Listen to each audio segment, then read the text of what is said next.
दोस्तों आज आपके लिए एक हिंदी बेवफा लव स्टोरी लेकर आए हैं।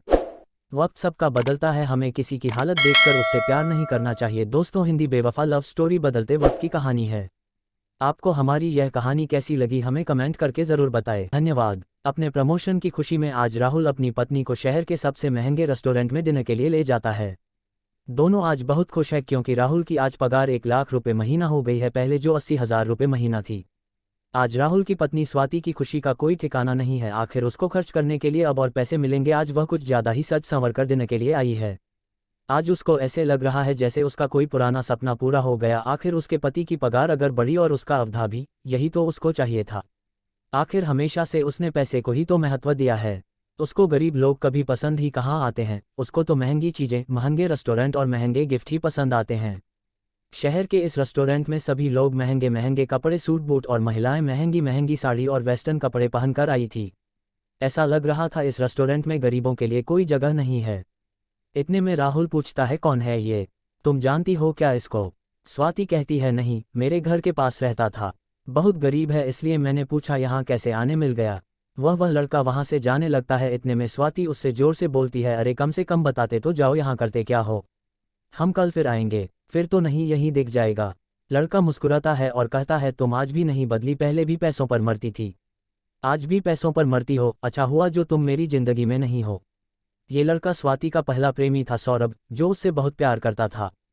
पर गरीब होने की वजह से स्वाति ने उसको छोड़ दिया और राहुल से शादी कर ली।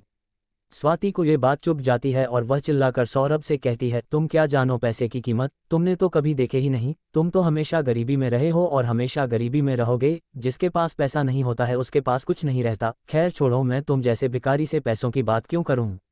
इस रेस्टोरेंट से तुम जल्दी जाओ, मेरा वक्त बर्बाद मत करो। ये बात सुनकर सौरभ बाहर जाने लगता है। इतने में उस रेस्टोरेंट का मैनेजर आकर स्वाति से कहता है, आप प्लीज़ इस रेस्टोरेंट से बाहर निकल जाएं। आप यहाँ पर खाना नहीं खा सकते। क्यों नहीं खा सकते खाना? हमारे पास पैसे हैं, फ्री में खाने थोड़ी आए हैं।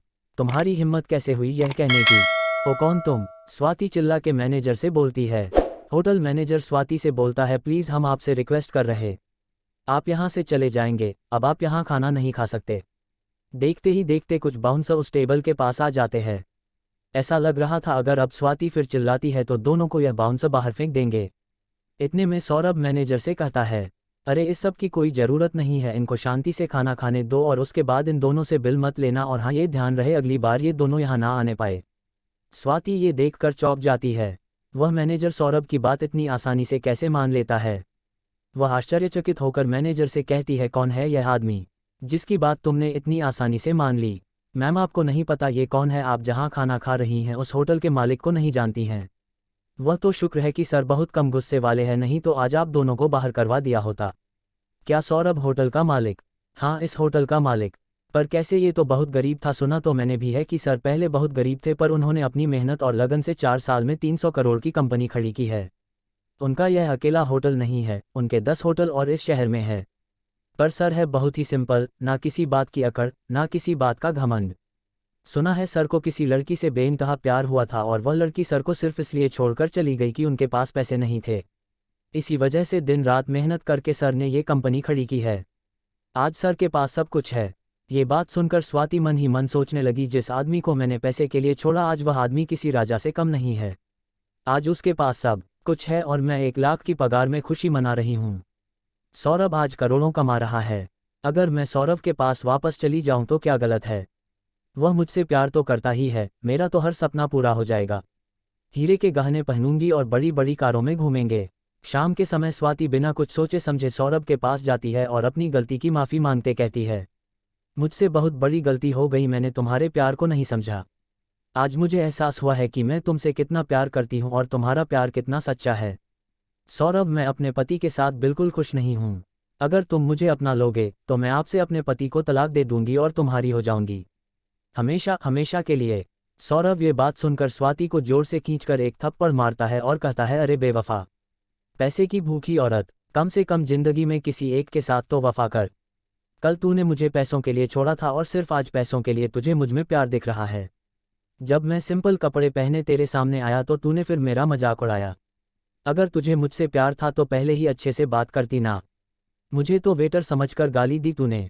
स्वाति जोर जोर से रोने लगती है और कहती है मुझे माफ़ कर दो, मुझे माफ़ कर दो, मैं तुम्हारे बिना जी नहीं सकती, प्लीज़ अपना लो मुझे, प्लीज़ अपना लो मुझे। सौरभ स्वाति से कहता है याद है तुमको, मैं भी उस दिन तुम्हारे सामने ऐसे ही रो रहा था, अपने प्यार की दलीलें दे रहा। मुझे इस बात का दुख कम है कि तुम मेरी नहीं हो पाए और इस बात का दुख ज़्यादा है कि तुम सिर्फ पैसों की भूखी हो। मैंने ऐसी बेवफा लड़की से प्यार किया जिसकी सोच इतनी गंदी है। भगवान का शुक्र है उस वक्त मेरे पास पैसे नहीं थे, नहीं तो तुम्हारा ये घिनौना रूप मैं कभी देख नहीं पाता। अब मेरे घर से निकल जाओ नहीं तो मैं धक्के मारकर बाहर फिकवा दूंगा और तुम्हारे पति को तुम्हारी सारी सच्चाई बता दूंगा। ये सुनकर स्वाति रो रोकर वहां से चली जाती है और दोबारा कभी मुड़कर नहीं देखती है। दोस्तों, आपको बेवफा की लव स्टोरी कैसी लगी? यह कहानी उस लड़की की है जो हमेशा अपनी जिंदगी में सिर्फ पैसों को ही महत्व देती है। आज के समय में ऐसे कई उदाहरण देखने को मिलते हैं। हम ये भूल जाते हैं कि वक्त सबका बदलता है और हमको पैसे के लिए अपने रिश्ते नहीं बदलना चाहिए। प्यार हमेशा सच्चा और दिल से करना चाहिए, तभी हम अपने जीवन को सफल बना सकते हैं। आपको हमारी यह कहानी कैसी लगी हमें कमेंट करके ज़रूर बताएं। कहानी अच्छी लगी तो चैनल सब्सक्राइब करें। धन्यवाद।